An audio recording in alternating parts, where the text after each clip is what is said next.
Estás viendo Canal América, televisión dominicana para el mundo.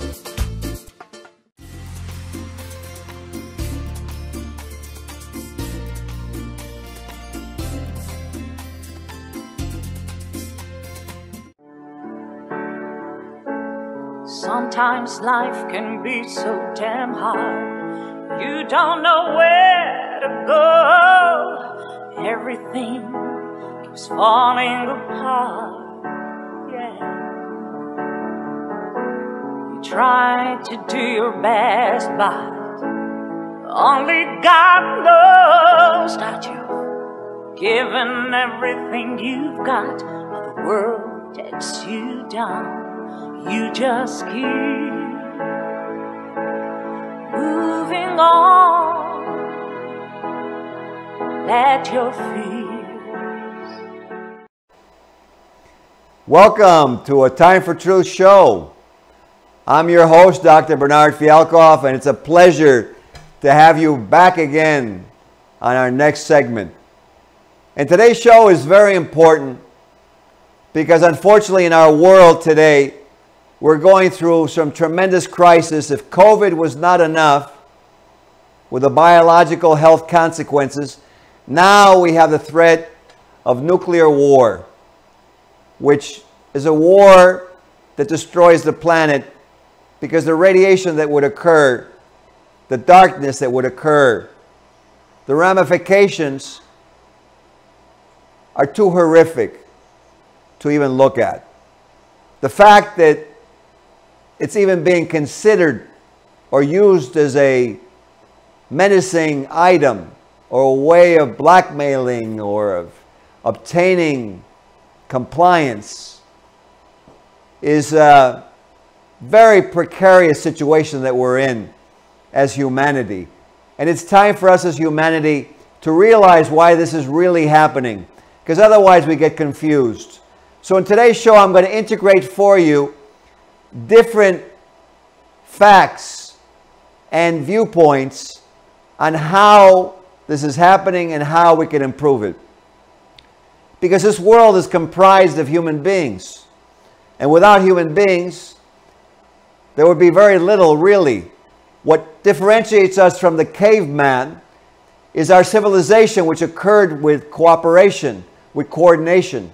But unfortunately, we're left with some remnants of animalistic behavior from caveman days, which are recorded in a portion of the mind, which is not really well known, but is well known in a field called Dianetics. Dianetics from Mr. Ron Hubbard, an engineer, a pilot, an author, a musician, a man who charted the Alaska coast for the U.S. government, a captain of a corvette in World War II defending freedom in his craft and becoming blind and losing his gait, his walking gait, had to use a cane from an explosion that happened on his ship during World War II. And Mr. Hubbard during that time studied the mind and actually rehabilitated himself first with this Dianetic technology, which worked to get his sight back and to get his gait back in his normal walking position. It's a technology that works, that I myself have utilized. Dianetics. Now, why do we bring that up? Because there's a portion of the mind, the reactive mind, which deals with antagonism, anger, fear, apathy, grief, all the negative emotions of what we encounter in our world constantly, that history repeats itself and we have yet another war, another massacre, another genocide, with more excuses, more reasons, only to repeat themselves again. Why is history repeating itself?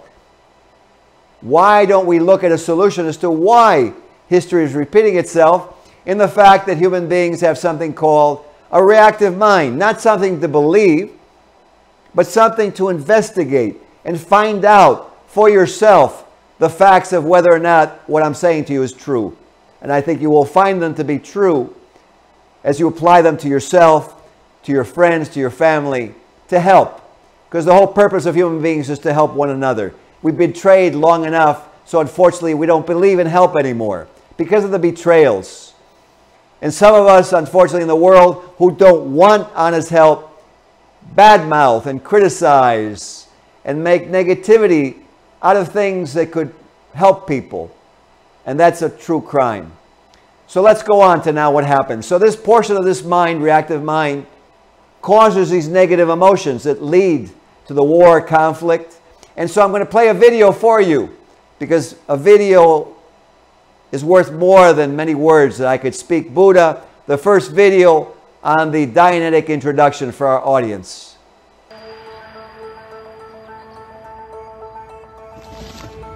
Do you know someone who has never fully recovered from a serious loss in life? Or a traumatic experience? And in your own day-to-day life, do you sometimes experience self-doubts, negative thoughts, unreasonable fears, upsets, or irrational behavior? The painful experiences of our past clearly have an effect upon our present behavior. But to what degree and why? What causes the mind to depart from rational thought or behavior?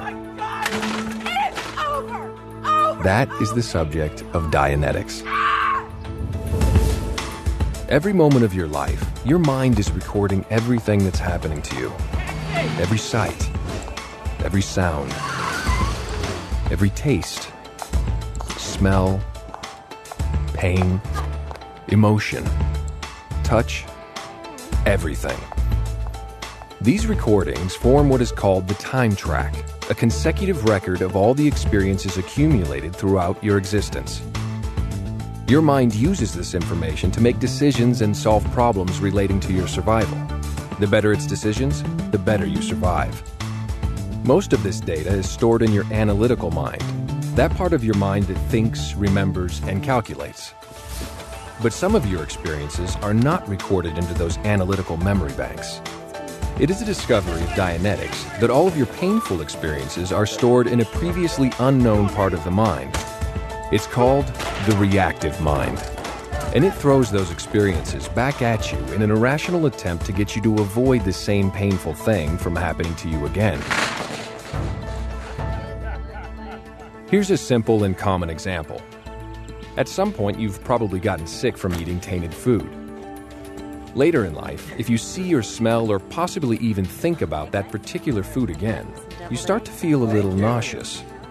Now, you know that logically, the mere sight or smell or thought of a food can't physically make your body ill, because you haven't actually eaten it again. And yet you're experiencing the same sick feeling you had before. This is your reactive mind, making you re-experience the same perceptions it recorded in that earlier incident, in a crude attempt to protect you from what it believes is a dangerous situation. It reacts solely on a stimulus-response basis and below your awareness. The painful experiences hidden in your reactive mind are the cause of your fears, insecurities, negative thoughts, unwanted emotions, and irrational behavior. You have been accumulating these deeply buried experiences throughout your existence. In fact, the most damaging among them occurred before you were born. Dianetics reveals how these negative experiences are stored and contains a technology to free yourself from them. What would life be like if all of the pain you've experienced no longer affected your abilities, emotions, and behavior? You would think and behave rationally, making the best possible decisions relating to your survival. You would be able to utilize your imagination and creativity to their fullest. You would be confident, more intelligent and productive and happier. You would be yourself, free to enjoy life and reach your full potential. In short, your mind would be clear. That is the goal of Dianetics. People achieve this state every day, and so can you.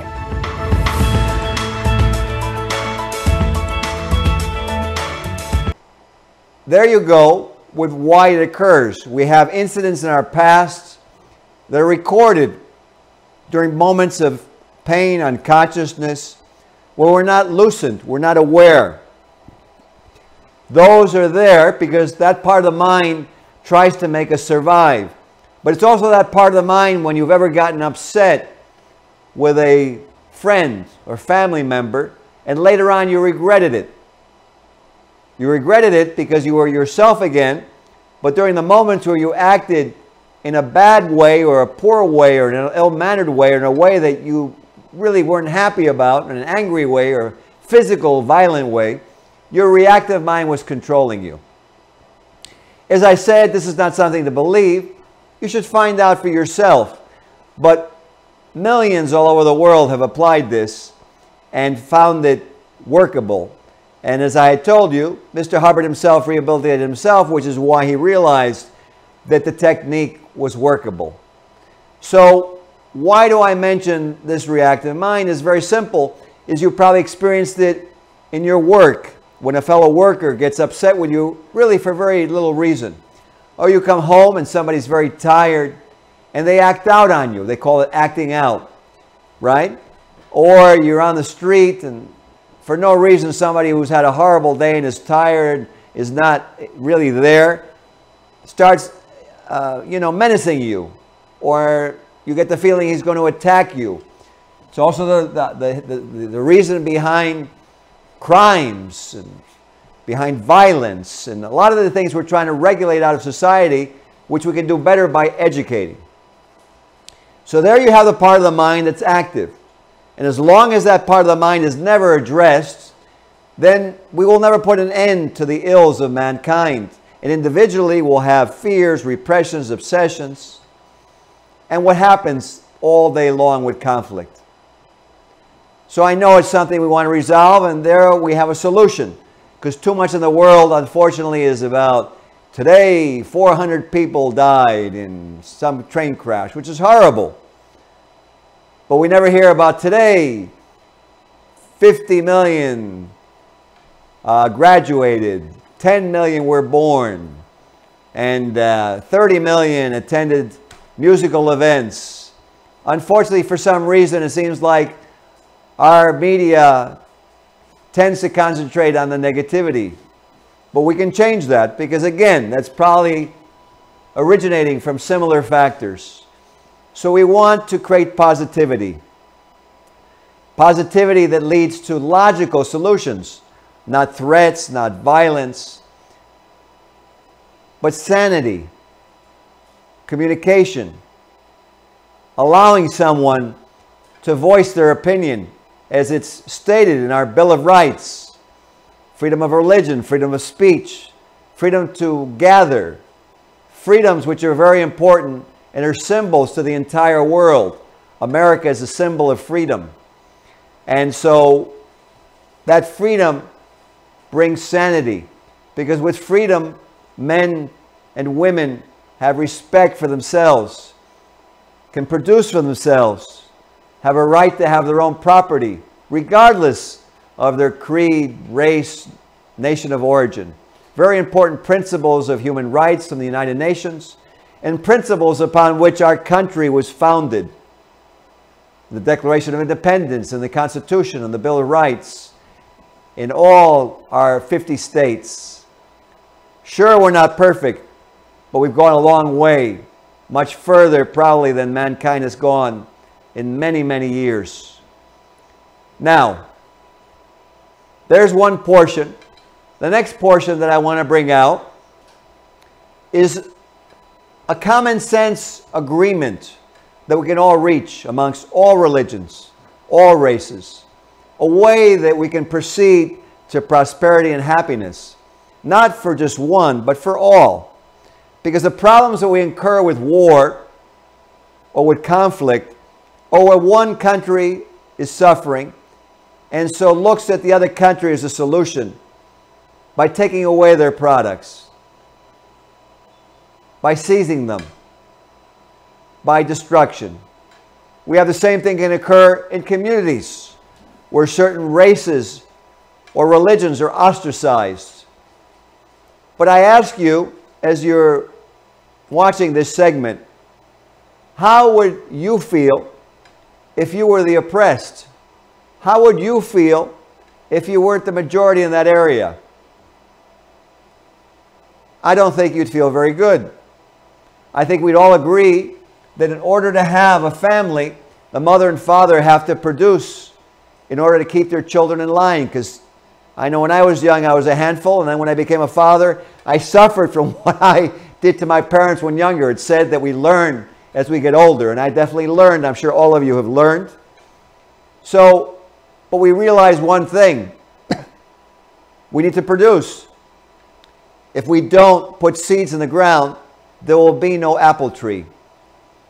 If we don't grow spinach and take care of it and water it and keep it away from the insects and the bugs, we'll have no spinach to eat. If we don't keep farms in proper condition, if the soil is depleted, if the water is made toxic, that's not production. And eventually all of us suffer.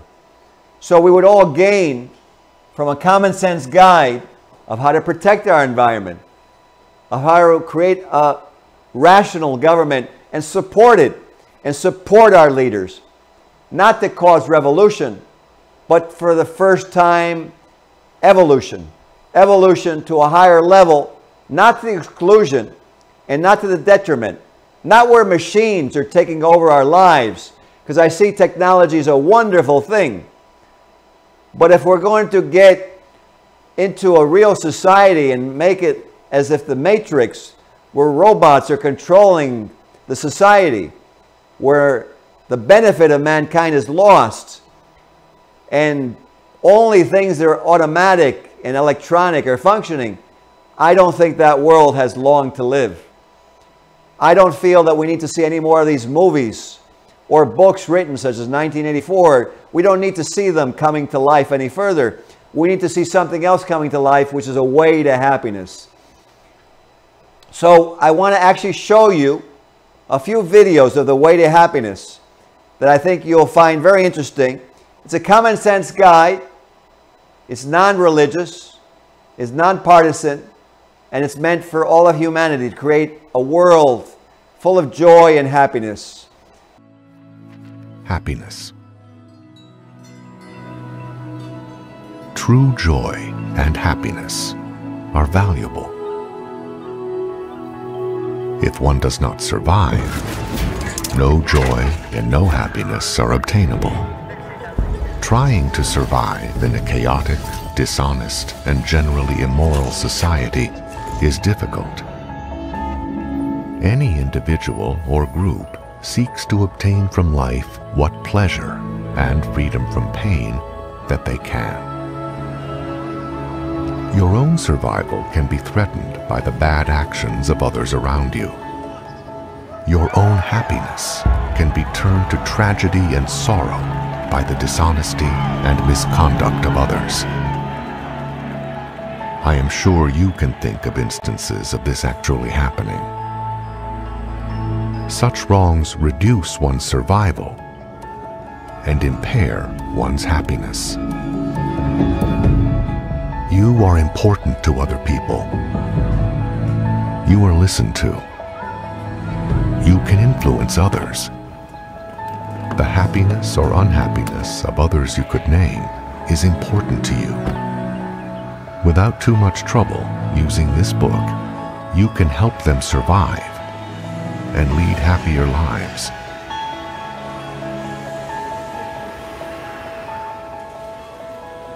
While no one can guarantee that anyone else can be happy, their chances of survival and happiness can be improved. And with theirs, yours will be. It is in your power to point the way to a less dangerous and happier life.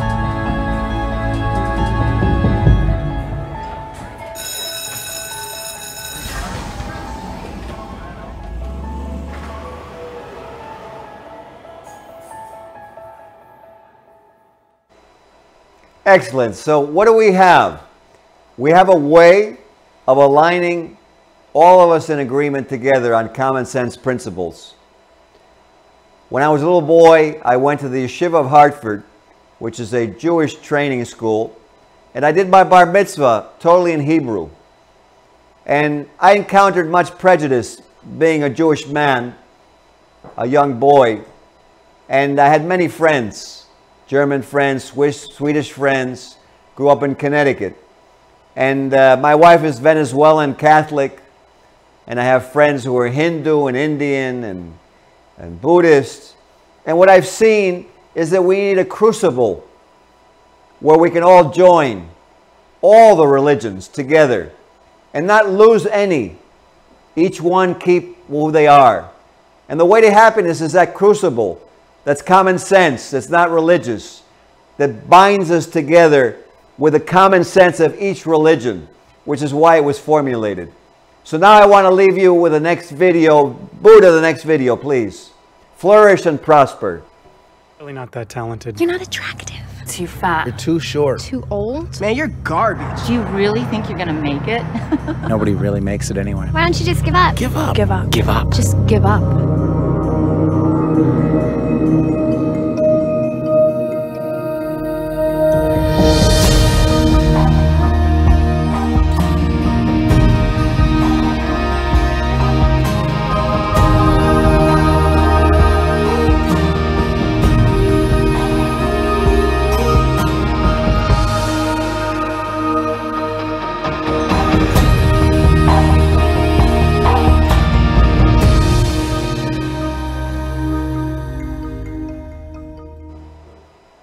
So there you go. Flourish and prosper. Production, joy, happiness. Think about when you played with your friends when you were in high school. And someone won and someone lost, but you had a game and you enjoyed it. You fell to the ground, but you got back up because you decided you wanted to play that game. The game wasn't enforced on you. Think about how when you go to the gym and you see all these different people in that gym of different races, of different nationalities. And you would think that with all these macho people in the gym, you should have riots and violence and shootings and killings because you have all the macho men and women. And yet you see peace, tranquility, people complimenting on each other saying, "Not bad, man, that's pretty good. Wow, that's amazing. How did you do that?" Athleticism. Why? Because it's production, it's flourishing and prospering. So let's take these principles that we've gone over today and let's handle what's causing these problems. Let's handle the reactive mind so we don't have nuclear war, so we have no more insanity. We don't need regulations, we need freedom. But in order to have freedom, we need responsibility. And to have responsibility, all the cultures need to be united. All the religions need to be united. All the nations to be united. And achieve not world peace, but world happiness, world cooperation.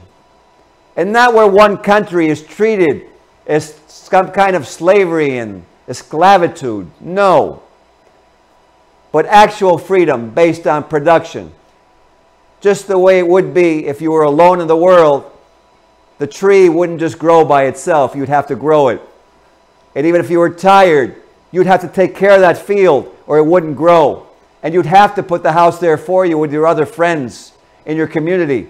Or you get cold in the winter and you'd get sunburned in the summer.